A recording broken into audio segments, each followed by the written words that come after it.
So the first ingredient we're going to be putting in our oatmeal is zucchini. I know you guys are probably like, WTF, Hannah, why would you put zucchini in oatmeal? Honestly, you can't even taste it. I like to just chop it up into small bits, but you can also shred it and put it into the pot when it cooks, and you really will not even notice it. My husband thought it was apples.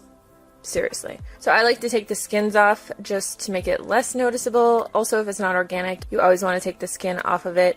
Chop the ends off, and then I just chop this into quarters, like really small little bits, just like this. But as I said, you can shred this and you really won't notice it, or you can chop it into even smaller bits, which I kind of wish that I did, but I didn't do that this time.